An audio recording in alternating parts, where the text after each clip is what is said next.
Hola, ¿cómo están? Les mando un saludo muy afectuoso desde Los Ángeles, California, y esta es mi colaboración para Sin Censura de esta semana.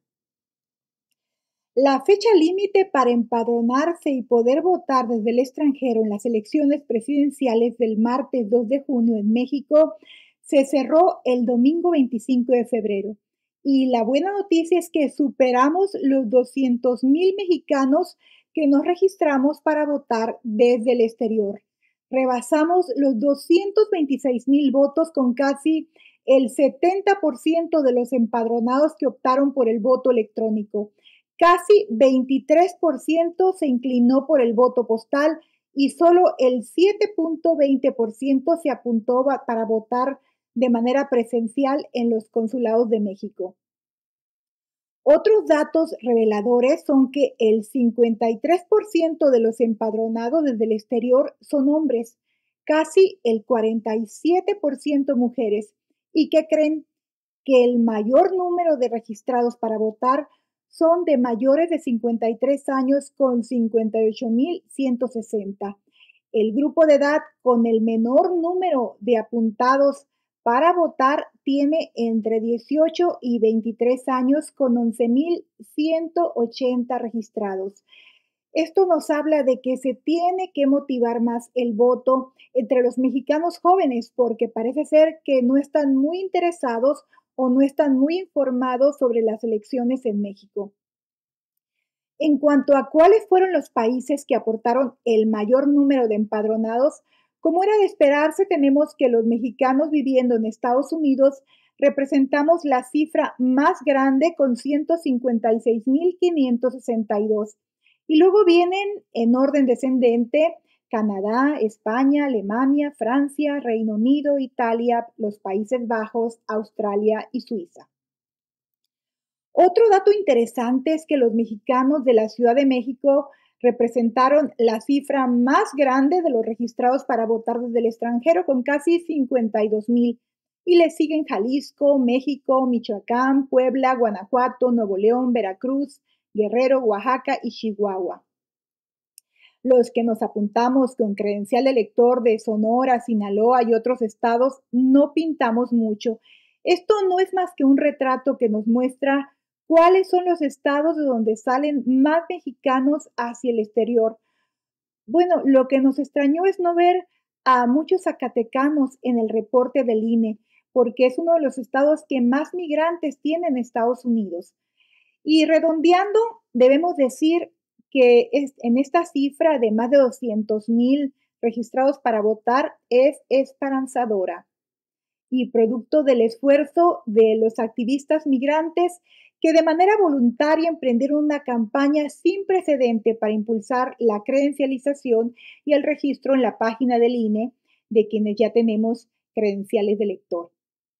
Como ya lo he comentado, muchos consulados se sumaron a esta campaña y trabajaron horas extras para atender a los mexicanos que fueron a solicitar su credencial de elector. Otros no tanto, no se les notó ese esfuerzo. Y en este proceso no han faltado las voces opositoras, incluso algunos que en las redes decían que si no hemos vivido más de un año en México, no deberíamos tener derecho a votar, como si los mexicanos que vivimos fuera de nuestra patria dejáramos de serlo por estar fuera. ¡Qué soberana tontería! Hasta los mismos estadounidenses que viven en otros países tienen la oportunidad de votar en las elecciones presidenciales desde el extranjero.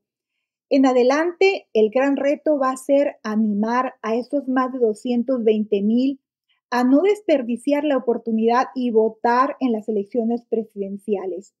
Algunos podremos votar hasta por senadores, como es el caso de quienes tenemos credencial de elector de Sonora, pero hay otros estados que también ofrecen esas opciones y más.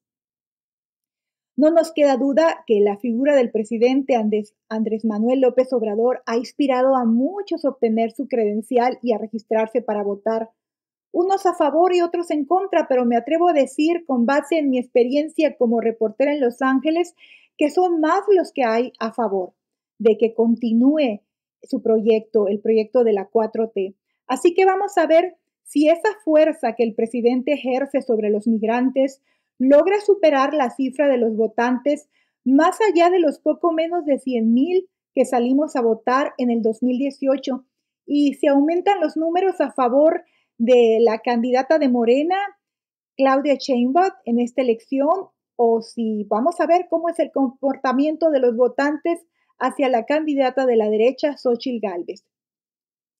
Como dice el presidente López Obrador, estamos viviendo momentos estelares en la historia de México y veremos si en la elección de junio los migrantes jugamos un papel estelar. Por lo menos ya los vemos haciendo algo estelar, algo nunca antes visto.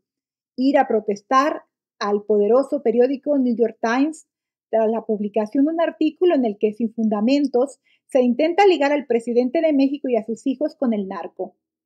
La verdad, no habíamos visto que los migrantes fueran a protestar a ningún periódico estadounidense.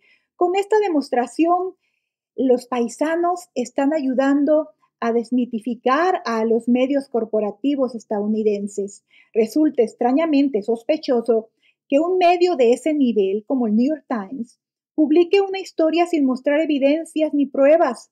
Bueno, en época electoral todo es posible y quién sabe qué más nos espere por ver.